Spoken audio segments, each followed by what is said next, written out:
So I wanted to show off the rechargeable battery mod that I got installed in this Game Boy, because I had the button lights and the backlit screen, and that was just going to be taking up a lot of battery life, and I didn't want to eat through all the AA batteries that I have.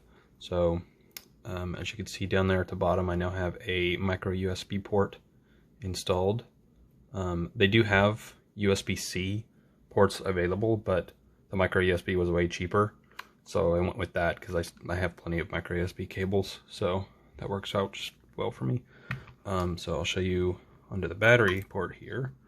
You can see I have this, it's like a camera rechargeable battery, and then I have the board that actually lets it charge and provides power to the Game Boy itself.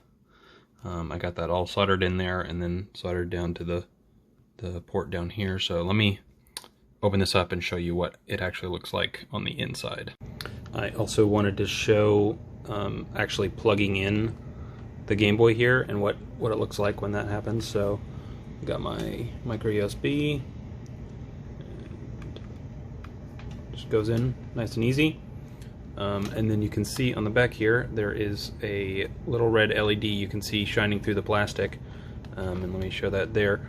When the cover's on and the red light's shining, you can really see it through the plastic, like you can see there, kind of. Let me show you again.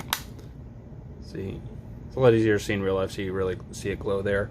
But yeah, once the battery is fully charged, it turns on the blue light and turns off the red light. And that doesn't shine through so much, but you can tell by the light not shining that it's then fully charged. So just thought I'd mention that. That's one reason why I put the board on the outside there instead of putting it underneath like Esoteric Mods did.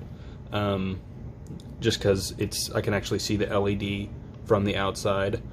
I considered trying to wire up an LED to these posts here, and maybe I'll do that in the future, but I didn't think it was super necessary considering I can see it charging from the outside there. So yeah, I just thought I'd mention that.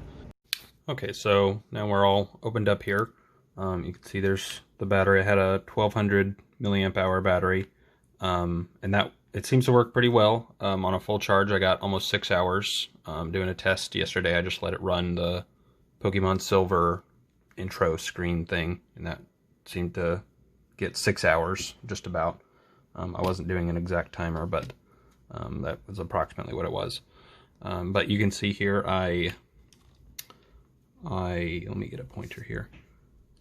Soldered the positive wire from here all the way to this board down over here, and then the negative over there as well, and then I have the other ports on here connected to the positive and negative battery terminal, and then we have the positive and negative of the input over here.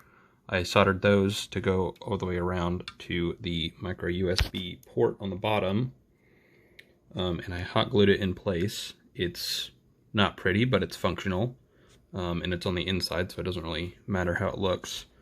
And let's see. Yeah, and then I also had to cut away a lot of the inside of the battery compartment to fit the new battery in there. It's a pretty tight fit, and I actually probably should cut away a little more on the other side here,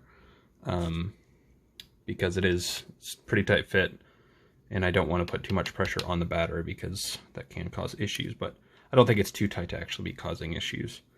Let's see. Yeah, I think that's it. I mean, I followed the Esoteric Mods video on what he did, and I saw another video where somebody was actually using the same battery, so that's why I went with that one, because it seemed like it would be an easier install, but I just ended up doing the same thing that Esoteric Mods did. So I probably could have gone with like a 2000 milliamp hour battery and gotten even more battery life, but this 6 hours is plenty for me, so I'm very satisfied with this so far. One thing I have noticed is that this board will get pretty warm while charging. I don't know if it was just because I was using a 2 amp charger instead of a 1 amp charger, because I think this is mostly just rated for 1 amp, but the 2 amp, I mean, it doesn't cause any issues other than it just seems to get warm. I'll keep an eye on it. Hopefully it doesn't get too hot so that it causes an issue for the battery, but that was just something I noticed and something I guess I'll keep an eye on for now. But yeah, so I hope that helped if you were looking for something like that. And I'll try and put some links in the description of exactly what I used and where I got it. But yeah, if you have any questions, just leave a comment and I'll try and help you out. Thanks.